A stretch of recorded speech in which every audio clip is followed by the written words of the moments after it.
Shalom au tout Israël, à Ephraïm, à Yehuda, dans le nom de Yahweh, Yahweh l'Élohim d'Israël pour toujours, Yahweh notre Élohim.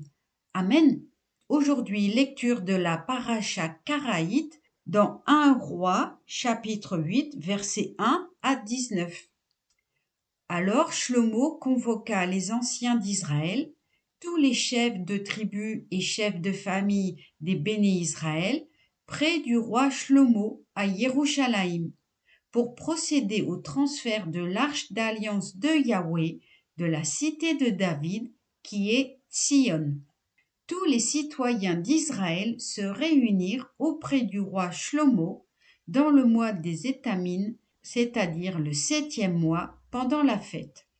Tous les anciens de Israël étant arrivés, les prêtres se chargèrent de l'arche. On transporta l'arche de Yahweh, la tente d'assignation et tous les objets sacrés qui s'y trouvaient. Prêtres et Lévites les transportèrent ensemble. Le roi Shlomo et toute la communauté de Israël, rassemblés près de lui, se plaçant ensemble devant l'arche, firent des sacrifices de menu et de gros bétail, si nombreux qu'on n'aurait pas pu les compter. Alors les Kohanim installèrent l'arche d'alliance de Yahweh à la place qui lui était destinée dans le débir ou Saint des Saints, sous les ailes des chérubins. Car les chérubins déployaient leurs ailes dans la direction de l'arche, de sorte qu'ils couvraient, en les dominant, et l'arche et ses barres.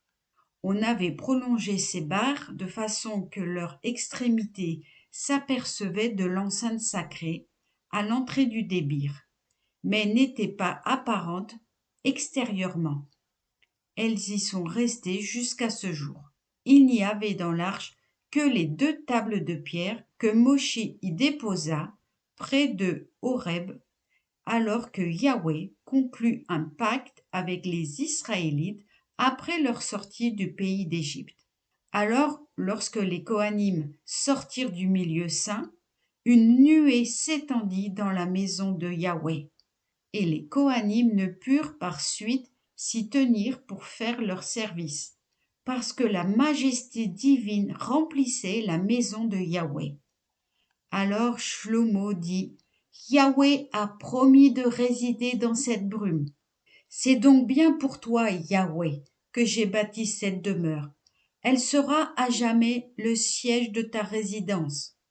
Puis le roi tourna sa face et bénit toute l'assemblée de Israël, celle-ci restant debout.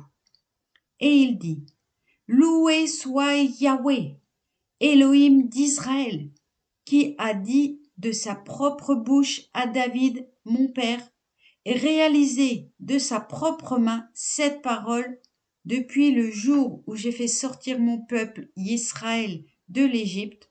Je n'ai choisi aucune ville entre les tribus d'Israël pour l'édification du temple où devait régner mon nom.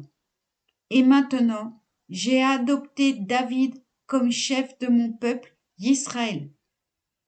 Or David, mon père, eut la pensée d'édifier un temple en l'honneur de Yahweh, Élohim d'Israël. Mais Yahweh dit à David, mon père: La pensée que tu as conçue d'édifier un temple en mon honneur est une bonne pensée. Toutefois, ce n'est pas toi qui bâtiras ce temple, c'est ton fils, celui qui doit naître de toi, qui bâtira ce temple en mon honneur. Amen. Shabbat Shalom.